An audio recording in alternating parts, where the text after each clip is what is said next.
आज मुक्ति का ठेका लेके हर तीसरे मोड़ पे दूसरे मोड़ पे दुकान चल रही है प्लास्टिक थैली है संतों की कि मुक्त होना है, आओ हम कर देते हैं मुक्त। मुक्ति चाहिए, लो हमसे ले लो मुक्ति।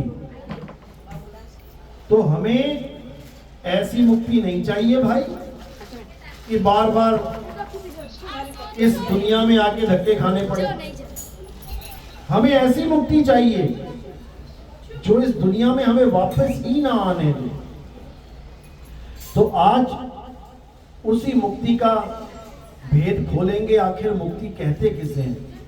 आज पत्थर पूजने वाला भी मुक्ति की बातें कर रहा है, आज मंत्र जपने वाला भी मुक्ति की बातें कर रहा है, आज तीर्थ में नहाने वाला भी कह रहा है डुबकी मार लो मुक्ति मिल जाएगी। मुक्ति ना हो गई कड़ी चावल हो गया, हर चौक पे बट रहा है।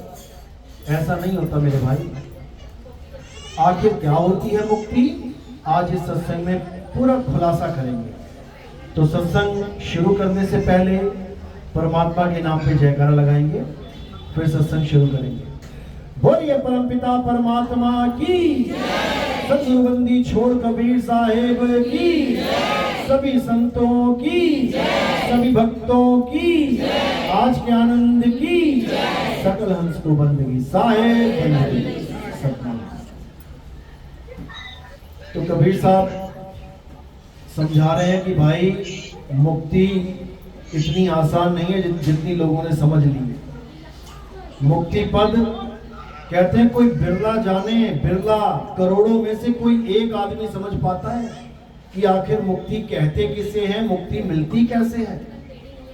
और बाकी बंधन को ही मुक्ति मान बैठे हैं।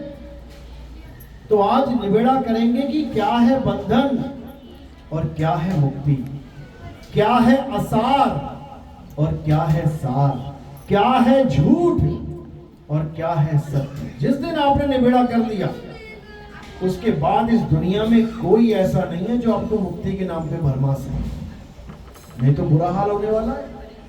तो साहिब कहते हैं सतगुरु ऐसा चाहिए जैसा सूप सुहाए और सार सार तो कही रहे, ठोठा दे उड़ाए।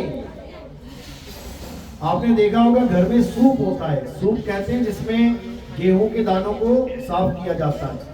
वो सूप क्या करता है, गेहूं को इधर ले आता है और जितनी भी धूल और कंकड़ है, जितनी भी उसमें अशुद्धता है उसको उड़ा देता है, हवा में उड़ जाता है वो।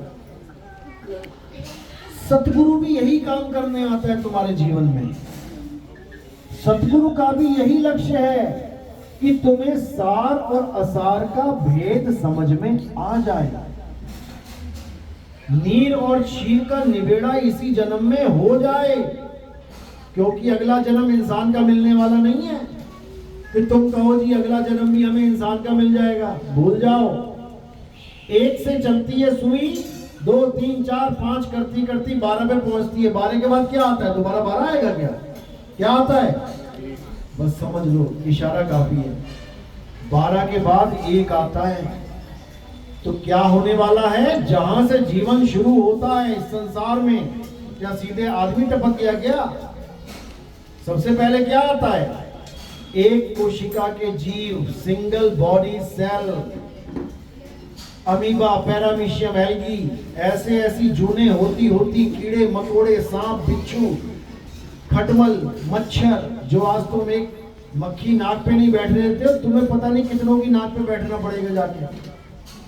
उसके बाद सांप, बिच्छू, बढ़ते बढ़ते मुर्गी, कछुआ, हाथी, घोड़े, होते होते होते जाके फिर जाके 84 लाख जन्मों के बाद ये इंसान जन्म मिलेगा, जिसे तुमने ऐसे उड़ा रखा है जैसे नकली नोट होता है। ऐसे उड़ा रखा है तुमने इसको नशों में, तुमने इसको झगड़ों में, तुमने इसको व्यभिचार में, तुमने इसको ऐसा बर्बाद कर रखा है क्योंकि इसकी कीमत ही नहीं पता तुम्हें। कभी हीरा खरीद के लेके आओगे ना, समझ में आएगा।